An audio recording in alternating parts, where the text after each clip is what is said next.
Good afternoon and welcome along to Destination Wellbeing. My guest this afternoon is Maureen Courtney from Breakthrough Retreats. You're very welcome to Destination Wellbeing, Maureen, and thank you for joining us. For anyone who has watched in on some of our previous shows, you will know that we cover a wide variety of topics, but if this is your first time watching a Destination Wellbeing, you're very welcome, and hopefully you'll enjoy this afternoon's chat. Last week, I was speaking to Maureen just off there, and last week we covered equine assisted learning, so and lots of variety, lots of different topics on there, but as always at the start of our show, we just always remind people of the importance of taking responsibility for their own health and their own well-being. And Maureen and I will be chatting about retreats, but we'll also be chatting about, I suppose, mental and emotional well-being. And of course, the first port of call for that is always your GP. So if you have any concerns at all, check in with them and then see what path that takes you off on. We spoke about that earlier, which was something that we, I suppose, maybe not everybody is so familiar with, Maureen, that therapy is available through, or counselling therapy is available through your GP. Yes, that anybody that needs help or is going through any troubles can go to their GP and be referred to a counsellor, psychotherapist, psychologist even, depending on, even children, child psychology. So everybody needs to sort of know that they can get some help from their GP. Yeah, and that's because we're often, I suppose we have that association that if I go to the doctor, they're only going to give me medicine or they're only going to give me tablets. But that has changed quite a lot over the last few years. It's very slow. Yes, but it's there, and I suppose that we have to embrace all of the. And obviously some doctors should be more proactive than others, and that's different things. But before we go off onto all of that stuff, so tell us a little bit about yourself and I suppose your background and what brought you to where you are today. My name is Maureen Courtney, and I have a company called Breakthrough Retreats. That came about 8 years ago. I started off as a psychotherapist, and I found that while I was with clients that this is in my opinion, didn't seem to be getting enough time. The normal 50-minute hour, they seem to just start getting into their stuff and it's time to go. So I spoke long and hard with my supervisors about doing extended hours, and then I started doing two-hour sessions, and then it went into half-day sessions. Then it went into day sessions, and that worked really well, that people could come for a half a day and get move far more quickly, rather than staying in therapy for, a year, 2 years. Sometimes people are in therapy for a lot longer.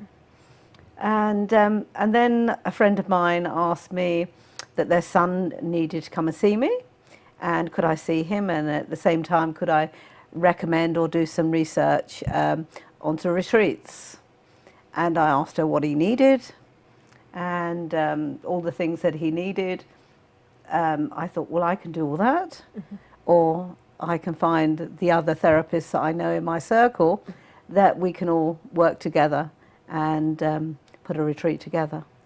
So hence Breakthrough Retreats was born. Excellent. And I love the title Breakthrough, because that's really what most people who are looking for, who are embracing therapy or who are taking themselves through that process are looking for. They're looking for that breakthrough point that changes or gives them a different perspective on life and living. They do, yes. That you get to a point where you get stuck.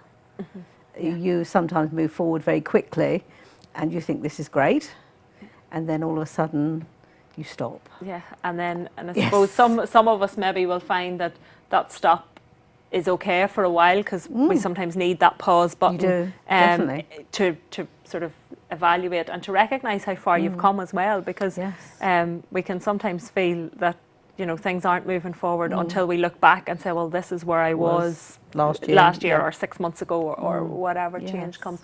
And it's interesting that you should say about the extended therapy times as well, because I myself at different stages, as I think when anybody who's embracing personal development, I've often thought about counselling at different stages. 4 different things, and in particular one time a few years ago, and I was going through a particularly challenging time, let's call it, and I thought, but an hour didn't sit right with me because I'm a talker, hence why we're here today. Yes.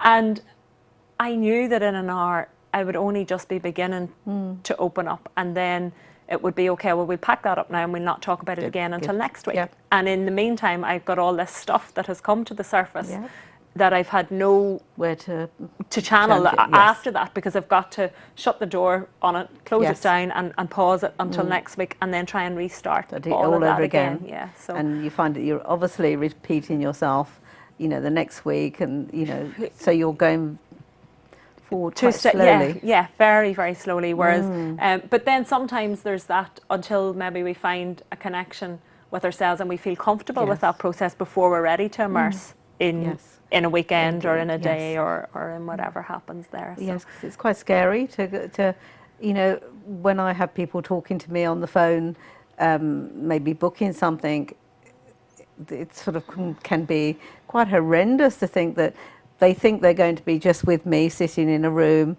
in a white room, and, you know, for 8 hours a day, and that's it, where, you know, it's not. Yeah. You know, there is so many different therapies that I bring into the retreats. And you've a lovely balance between what we'll call, and each having its place, but the deeper stuff, and then the lighter stuff. So it's blending out, albeit that the two equally come together to create a big, holistic, a bigger picture. Yes, because it's got to be very holistic, and you've got to put the body and the mind and the soul together to come out the other end. Yeah, and to get that breakthrough, really. Yes, because definitely. one can't go without the other. No. They all three parts need to come together yes. really, don't they? So and yeah, it's amazing what happens, you know, when you step into that retreat, and you watch the person go through where they are when they first enter the door to where they are when they go back out it, and that change is just amazing. It's phenomenal, and it's such a short time. Yeah, you know, within 4 days, 5 days, you know. But it's concentrated time for them as well, which is a big thing too. And it is a big investment in their time, and you know, and financially, of course. So you know, it's stepping out of the normal reality of everyday life. And that in itself is so therapeutic, and something that we don't do nearly enough of. None of us do. Is to take the formal time out, and to just see what can happen when I actually focus on me and on my own development for that period of time. There's something lovely about. I mean, I've done a couple of I've done on one occasion. I've done a holistic holiday for 2 weeks. Wow. And there was some therapy work in it as well, but it was just chill out and space for 2 weeks. And but the development that you find within yourself for doing that, and then I've done other weekend stuff as well, where you know, like as you said, you know, just that time, that concentrated time on you, rather than worrying about the home, you know, the shopping, the cooking, the cleaning. Yeah, the escapism that comes with it. Yeah. And it's none of us spend enough time on ourselves. We give all our time away to other people, and all valuable time that after many years we need to start giving ourselves something back. Yeah, I think that's, and it's something that doesn't come naturally. No. It doesn't. No. It has to be a conscious decision, doesn't it? Really. Yes, because everybody says, "Oh no, you know, I can't do this because." There's always a can't because. Yeah, it's and there's the feelings that come with guilt and all of it. You know, is this selfish to take this time out just for me, or to spend that money just on me? And it always reminds me of back. I was flying just at the weekend there, but it reminds me of the first thing that they say on the plane is, you know, you must look after your own oxygen mask first before you look after anyone else's. And I'm a big believer that we're only in the right place when we're right for ourselves, and then that allows us to be right for everybody else. And we can't help anybody else until we're okay. Totally. And you know, so many people demand so much of our time you know, throughout the year that, you know, we're never giving ourselves anything back, and we then get burnt out completely, and then we're no good to them or ourselves. Yeah, that's and an interesting point we had as well when we were chatting, I suppose, even to go off just the retreat side of things for a little while, but we were talking about, I suppose, mental well-being as a whole in Northern Ireland, and one of the things that we chatted about, and I suppose Ireland as a whole, is that it is such a small community. Yes. That people maybe are reluctant to go and ask for help, because there's still, whilst we've come forward in leaps and bounds, there's still a certain amount of stigma attached to looking for help for emotional well-being, isn't there? There's still that, or mental well-being. And particularly, I'd never really thought about it until I was chatting with Maureen, but particularly in a small community. Yes, where most people in Northern Ireland grew up with their next door neighbours, or the girl or the guy down the street, and you see them every day. So the thought of going to see that person, to have counselling, to have therapy, can be quite daunting, as in I don't want to go to talk to them because they know my family, they know my parents.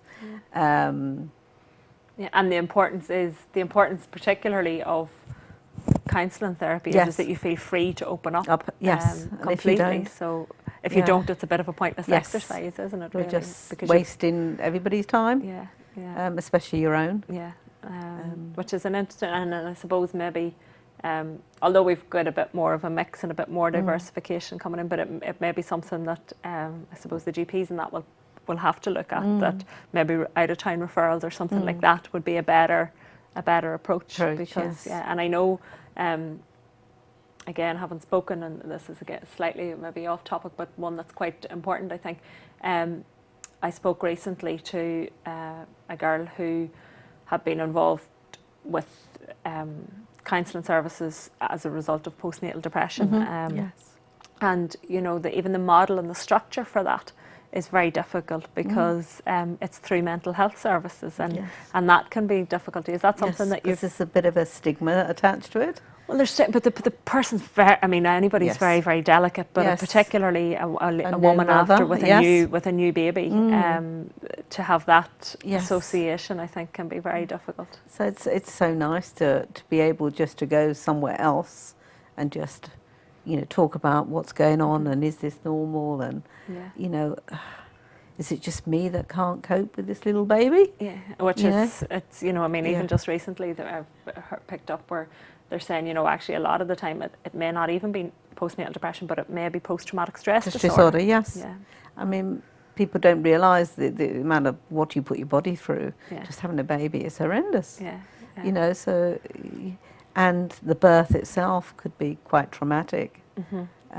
So every individual case is so different. It's so different, and it's finding the right model that can support you through that. But I think, again, I was speaking to someone recently, and we were chatting about, we were just saying, you know, the importance of identifying that quite early on, maybe after the birth, and saying, you know, things just didn't go as well as I would have liked them to, or I'm still feeling a little bit, because I've been very lucky to have seen women who've had very difficult birth experiences, but with help through the next pregnancy, I've been able to turn that around into a very positive experience. And you know, they've reported how good it's been, great that has been. So it is so different, you know, and every birth will be different as well.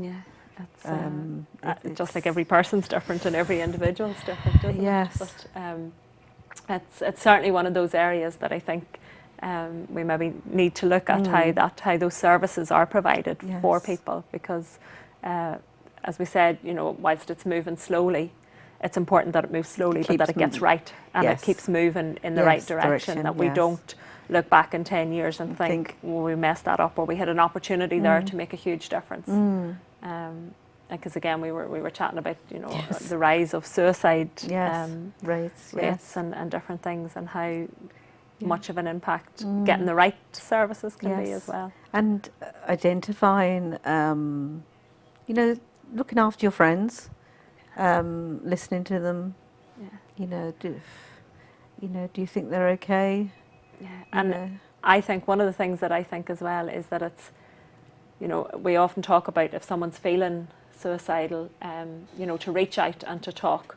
And I know at the minute we've the Cycle Against Suicide happening in Ireland, which raises a lot of awareness. And the message there is it's okay to not feel okay. Yes. But I think sometimes when someone isn't feeling that great in themselves, the last thing they're going to do is burden anybody with them anymore, because they're already feeling like they're a burden. So as you say, you know, keeping a check-in with friends, and doing the reaching out as a friend rather than as the person who's, and as a community, if we can all come together and just support each other in whatever our communities are. Yeah, because if you do recognise something that doesn't seem the norm with that person, you know, it's just, you know, that could be the difference. You know, that you might say something to them and then they might open up, and we could save a life. And again, with so many other things, it's prevention's better than cure, isn't it? So it's every time.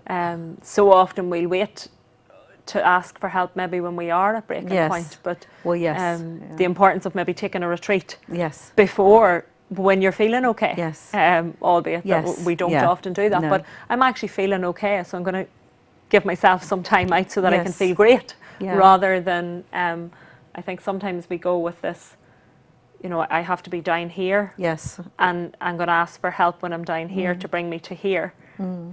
Whereas if we can be here and go to there, then that's so much better. Because we all go through so much. It is so important to recharge our batteries, really. Totally. And, you know, take that time out, spend some time on you, and, you know, you feel the benefit of it.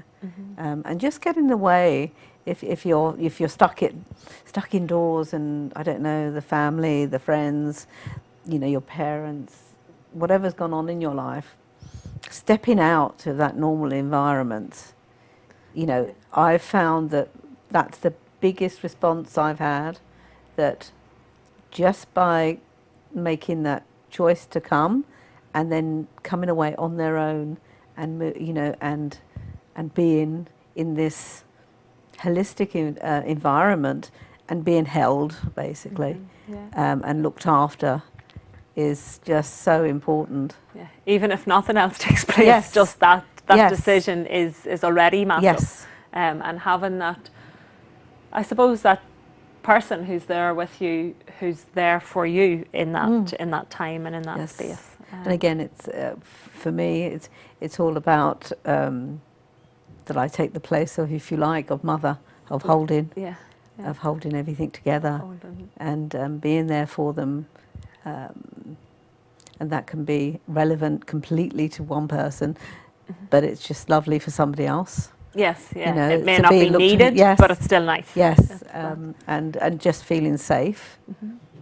And certainly I've had the pleasure of visiting where you hold your retreats now, and going forward where you will be holding them. And again, the setting, I mean, we're so blessed here with the Mourns and the beautiful setting, and you're right in the heart of those. So again, it's very much about the space, the person, the environment, and that all adds to the holistic approach, doesn't it? I mean, where we are in Newcastle, by the Tullamore Forest, it couldn't have been better.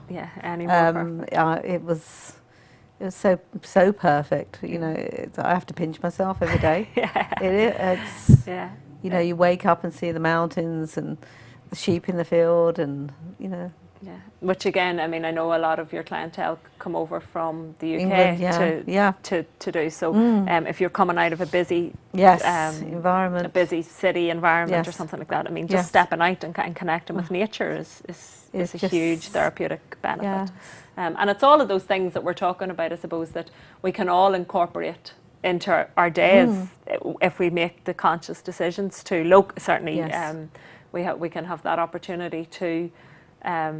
But then immersing ourselves in it is so much, is obviously got its benefits as well. So it's all a mix of everything coming together, and then taking away from the retreat, as we said, prevention is better than cure. Cure. So it's taken, once you've immersed yourself in this, it's then continuing, how can I maintain this after when I go back to the real world? Yes, which because, we all have to. Yeah, it has to. The cycle has to go on. Go on, doesn't yes. it? Yeah. And, you know, at Breakthrough Retreats, you know, I'm always there at the other end of the phone.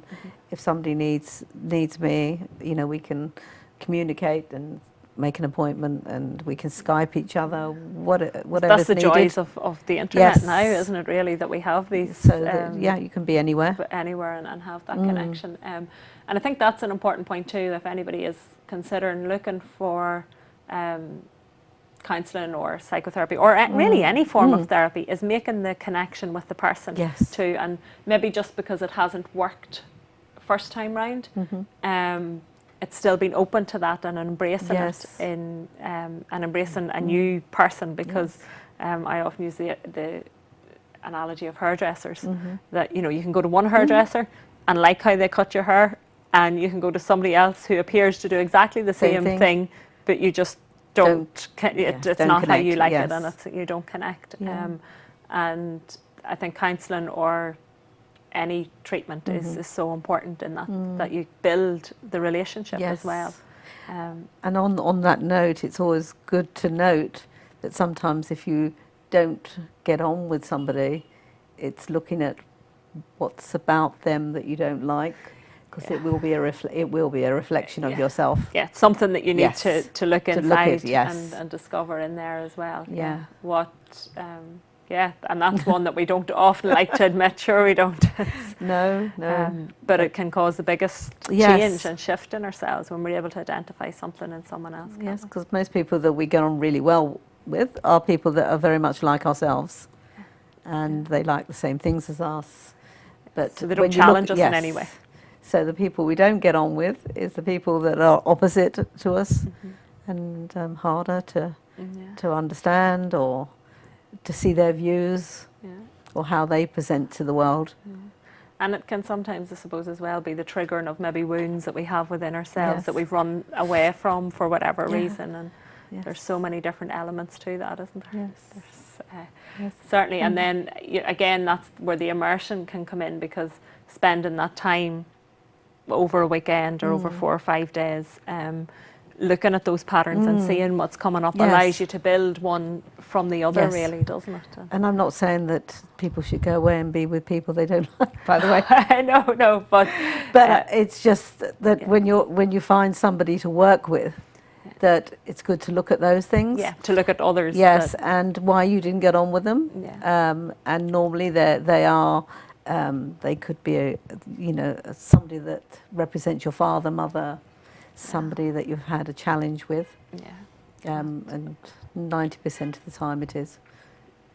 Yeah, it's worth exploring, certainly. Anyway. And a few weeks ago on the show we had a journey therapist practitioner, or two actually, and we were chatting about that, about how when we make the kind of shifts within ourselves, then that can have the ripple effect out to people around us in a positive way. And sometimes it can also allow maybe people that we once held very close, as we heal our stuff, then sometimes we can find that drifts away, and that but that it feels okay, and it feels safe. It feels safe, and it's good. And it's just happening sort of organically, or it's just happening as it would, and there's no resistance to letting people go, because you've made the changes within yourself as well. So it's a whole interesting and probably takes way more. I mean, we could go off on so many different topics and different lines, but I know primarily, obviously, your retreats are tailored at people who are coming maybe from very stressful job positions and things like that. Is that my... No. Or do you have a mix? I have a complete mix from a lot of people who have suffered bereavements, and from family, normally husbands, children. So somebody losing their child, even though they may be grown up, is extremely painful. And people who have had suicides in their family take up a lot of retreats, and abuse within families. secret abuse. Yeah. Yeah, that from all different walks of life, that they're not allowed to talk about it, and it's okay, and that's how we do things. Yeah. And which is a very difficult. Yes. And they don't know if it's right or wrong. Yeah. They think it's wrong, and their inner belief knows it's wrong, but they're brainwashed into thinking that actually this is okay. I'm allowed to do whatever it is, yeah. And that's happening. And the challenge can come as well in certain circumstances like that, where maybe there's a knowledge of it within other family members, but everybody is in the same fear of will we just carry on with this, which leaves the person who has been abused or who maybe is still continuing to be abused in a very difficult position, because they're worried, well, if I really speak out about this, then do I lose everybody? And then I am truly the victim, because I've lost my whole family, and I can't face that. No. So I'll just keep this quiet, and I'll not mention it, which is, you know, I mean, the pain of that doesn't even bear thinking about, and the all of the levels that come out. So again, to have someone holding that space, and to be brave enough to come away and talk about that, and a lot of the time people also say to me that I came to you with one problem and I ended up with many. It's not that they ended up with many; they had them all. Yeah, it's they just uncovered them. They just uncovered them, and the different layers that they'd buried. And just normally the last thing that happens is just the ripple effect, and it's not the main thing. That they really need to deal with. And for that space, again, that I suppose takes us back to why building it over 4 or 5 days, because an hour, for some of the depth of stuff that people have experienced in life, I don't believe an hour can really let them into that. But it can serve its purpose to get people introduced to the process and started. But certainly uncovering really painful stuff takes time. Because obviously, you know, I am a psychotherapist, you know, and you know there is a good place for that, and you know, people do not, if they're in therapy at this moment, I don't want them to think that they're actually in the wrong place. Oh yeah, no, yes, that's there's times and the right time and the right place for everything. Yes, and they can stay in therapy and come on a retreat as well. So it's it all adds. Yes, and I think whenever we embrace any form of personal development, whether it's for really deep issues or whether it's just a way of changing, there's always different pieces to the jigsaw. Yes. The picture or the overall destination is maybe one thing, but there'll be lots of different ways of getting there and different pieces and parts to play in that. And certainly for my own experience, I know it's a continuous journey. It never I don't ever imagine it ending or stopping or me deciding, well, I'll not do that bit of work on myself today or whatever, because it's just continuous and we it's just moving grow. Forward. And it's the onion. Every time we learn something else, there's another layer to for us to learn in there. Yes. But that's the excitement part of it as well. When you're in the right place for that. And it certainly all hopefully comes together as the picture starts to, you can start to see where the picture's going and how it's starting to go. Yeah, it is exciting. I think, as probably you do, Joanne, that each time you learn something, it just gets you just get this thirst for more. How much better could it get? How much more content with myself can I feel? And on the other side, I've had the experience where I've said, was that affecting me? What else is affecting me? You know, if that was I holding on to that? well, what else have I been holding on to that I yes. didn't maybe know I was, Yes. and that was affecting me? And what if I was to let that go? How more can it go and change and improve? And sometimes they can be small things, and sometimes they're bigger things. But it's certainly worth exploring at different stages. But again, to I suppose to reiterate the point of the retreat time being holistic, so it's not all deep therapy time. It's balanced out with a walk in nature or a run in nature or a massage or whatever the treatment comes in as well. So which can equally bring emotions up at some stage as well, but in a different way. manner. Yes, but it's blending. I love that idea that Maureen mentioned at the start, which was blending body, mind and soul, and bringing all three elements together for to move forward. And to break through. Yes, so, of course. Well, thank you very much for your time this afternoon, Maureen, and it's been lovely to gain an insight into your work and to have a chat, and obviously to have an opportunity to share that as well. Maureen's website is will be on the screen, and if anybody does want to contact Maureen, the best way is through the website. Yes, and, please. Certainly do get in touch and have a chat and see if it's something that might be of interest and benefit. And we'll be back with Destination Wellbeing next Thursday afternoon as well. And my guest next week is a style and confidence coach. So we'll be sharing some tips for helping to build confidence, self-esteem, and to blend that in with what we're wearing and all of those things as well. So until next week, thank you very much for watching in. Have a great week, everybody, and thank you, Maureen, for joining me today. Thank you.